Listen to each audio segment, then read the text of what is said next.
Hi friends, welcome to our channel. ನಾನು ಇವತ್ತಿನ ತರಗತಿಯಲ್ಲಿ ದೈಹಿಕ ಶಿಕ್ಷಣ ಶಿಕ್ಷಕರ ಏನು ಪೇಪರ್ ಬರುತ್ತಲ್ಲ, ಆ ದೈಹಿಕ ಶಿಕ್ಷಣಕ್ಕೆ ಮಹಾನ್ ನಾಯಕರು ಅಂತೇಳಿ ಒಂದು ಟಾಪಿಕ್ ಬರುತ್ತೆ. ಅವರು ಏನೇನು ಕೊಡುಗೆಗಳು ನೀಡಿದ್ದಾರೆ ಅಂತೇಳಿ ನಾವು ಹಿಂದಿನ ತರಗತಿಯಲ್ಲಿ ನೋಡಿದ್ದೀವಿ. ಇವತ್ತಿನ ತರಗತಿಯಲ್ಲಿ ಅದಕ್ಕೆ ಸಂಬಂಧಪಟ್ಟಂತಹ ಪ್ರಶ್ನೋತ್ತರಗಳನ್ನು ನೋಡೋಣ. ಭಾರತ ದೈಹಿಕ ಶಿಕ್ಷಣದ ಭೀಷ್ಮ ಅಂತೇಳಿ ಯಾರಿಗೆ ಕರಿತೀವಿ ಅಂದರೆ ಪ್ರೊಫೆಸರ್ ಮಾಣಿಕ್ ರಾವ್. ನಾನು ಸ್ವಲ್ಪ ಫಾಸ್ಟಾಗಿ ಹೇಳ್ತೀನಿ, ಯಾಕೆಂದರೆ ಏನಂತಾರೆ ರಿವಿಷನ್ ಥರ ಇದೆ ಇದು ವಿಡಿಯೋ. ಭಾರತದಲ್ಲಿ ಆಂಗ್ಲ ಭಾಷೆಯಲ್ಲಿದ್ದ ಸಾಮೂಹಿಕ ವ್ಯಾಯಾಮಗಳನ್ನು ಹಿಂದಿ ಭಾಷೆಗೆ ಅನುವಾದ ಮಾಡಿದವರು ಅಂತಂದರೆ ಪ್ರೊಫೆಸರ್ ಮಾಣಿಕ್ ರಾವ್. ರಿದ್ಮಿಕಲ್ ಅಂದರೆ ತಾಳಬದ್ಧ ವ್ಯಾಯಾಮಗಳನ್ನು ಹುಟ್ಟುಹಾಕಿದ ಡೆನ್ಮಾರ್ಕ್ ದೇಶದ ಶಿಕ್ಷಣ ತಜ್ಞ ಯಾರು ಅಂದರೆ ನಿಲ್ಸ್ ಬಕ್.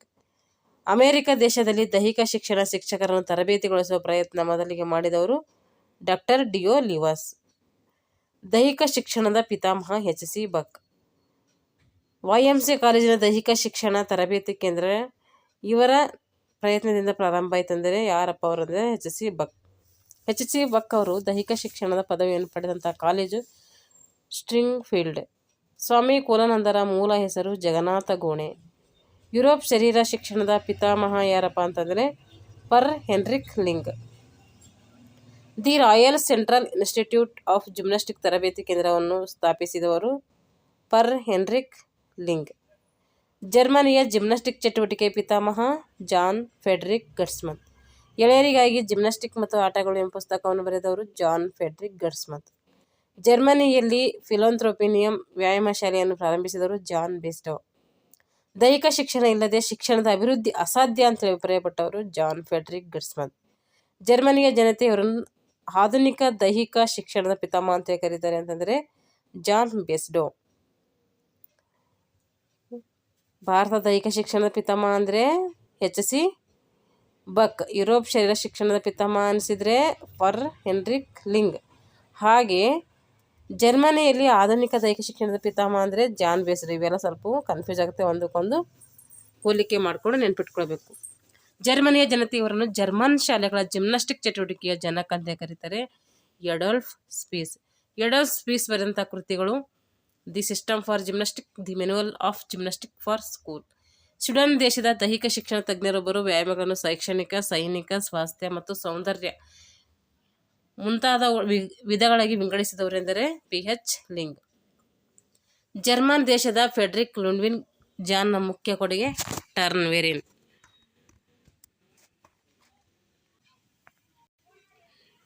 ಜಿಮ್ನಾಸ್ಟಿಕ್ ಮ್ಯಾನ್ಯುವಲ್ ಕೃತಿಯನ್ನು ಸರ್ಕಾರವೇ ಪ್ರಕಟಿಸಿ ಶಿಕ್ಷಕರಿಗೆ ಹಂಚಿದ ದೇಶ ಯಾವುದಪ್ಪ ಅಂದರೆ ಅದು ಡೆನ್ಮಾರ್ಕ್. ಪುರಾತನ ಕಾಲದ ಫೀಲ್ಡ್ ಆಫ್ ಮಾರ್ಚ್ ಎಂಬ ಯೋಧರ ತರಬೇತಿ ಕೇಂದ್ರ ರೋಮ್.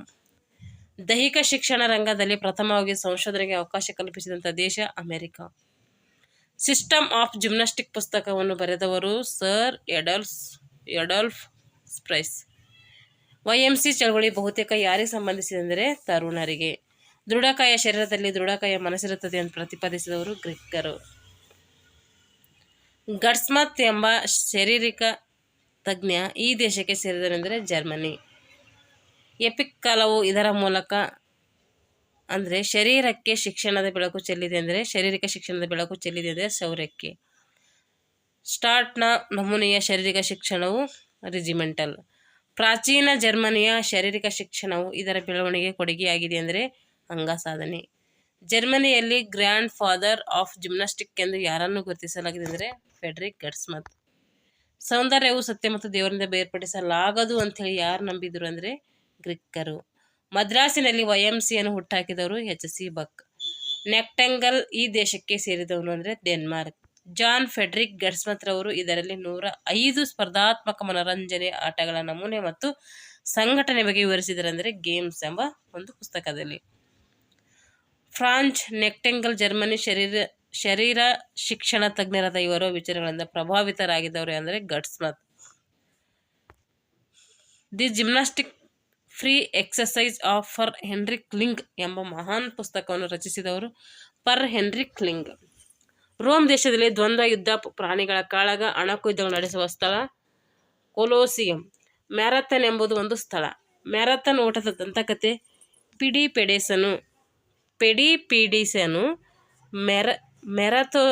ಮೆರಥೋನಸ್ನಿಂದ ಅಥೆನ್ಸ್ನ ಗ್ರೀಕರಿಗೆ ವಿಜಯದ ಸುದ್ದಿಯನ್ನು ಪ್ರಕಟಿಸಲು ಓಡಿದಂಥ ವರ್ಷ ಮತ್ತು ದೂರ ಅಂದರೆ ಕ್ರಿಸ್ತಪೂರ್ವ 490ರಲ್ಲಿ ಎಷ್ಟು ದೂರ ಓಡಿದಾನೆಂದರೆ 22 ಮೈಲಿ 1470 ಗಜಗಳ ದೂರ ಏನು ಮಾಡ್ತಾನೆ ಓಡ್ತಾನೆ. ಮ್ಯಾರಥಾನ್ ಓಟದ ದೂರ ಎಷ್ಟಂದರೆ 42.195 ಕಿಲೋಮೀಟರ್ ಅಂದರೆ 26 ಮೈಲಿ 385 ಗಜಗಳು ಅಂತ ಅರ್ಥ. ಒಲಿಂಪಿಕ್ಸ್ನಲ್ಲಿ ಮ್ಯಾರಥಾನ್ ಸೇರ್ಪಡೆಗೊಂಡದ್ದು ಯಾವಾಗ ಅಂದರೆ 1896. ಮ್ಯಾರಥಾನ್ ಒಲಿಂಪಿಕ್ಸ್ ಕ್ರೀಡಾಕೂಟದಲ್ಲಿ ಸೇರ್ಪಡೆ ಮಾಡಿದ ಶ್ರೇಯಸ್ಸು ಎಲ್ಲ ಬೇಕಾಗೋದು ಫ್ರೆಂಚ್ ಮೈಕಲ್ ಬ್ರೈಲ್. ಇವೆಲ್ಲ ಸ್ವಲ್ಪ ಒಂದು 4-5 ಕ್ವಶನ್ ಏನು ಮಾಡ್ತವೆ, ಇವು ಒಲಿಂಪಿಕ್ಸ್ಗೆ ಸಂಬಂಧಪಟ್ಟಿವೆ. ಉಳಿದಿಂದೆಲ್ಲ ತತ್ವಜ್ಞಾನಿಗಳ ಕೊಡುಗೆಗಳ ಮೇಲೆ ಪ್ರಶ್ನೋತ್ತರಗಳಾಗಿದ್ದಾವೆ. ಇಲ್ಲಿಗೆ ಏನು ಮಾಡೋಣ, ಈ ವಿಡಿಯೋನು ಮುಗಿಸೋಣ. ಈ ಥರ ಸ್ಪೀಡಾಗಿ ಯಾಕೆ ಹಿಡಿದೀನಿ ಅಂದರೆ ನಮಗೆ ಕಡಿಮೆ ಸಮಯದಲ್ಲಿ ಹೆಚ್ಚು ರಿವಿಷನ್ ಆಗಲಿ ಅಂತೇಳಿ. ಇದ್ರ ಬಗ್ಗೆ ಎಲ್ಲ ಡಿಟೇಲಾಗಿ ನಾನು ಕ್ಲಾಸನ್ನು ಮಾಡಿದ್ದೀನಿ, ನೋಡ್ಕೊಳ್ಳಿ. ಇಲ್ಲಿಗೆ ಏನು ಮಾಡ್ತಾಯಿದ್ದೀನಿ ಅಂದರೆ ಈ ವಿಡಿಯೋನು ಎಂಡ್ ಮಾಡ್ತಾಯಿದ್ದೀನಿ. Thanks for watching all.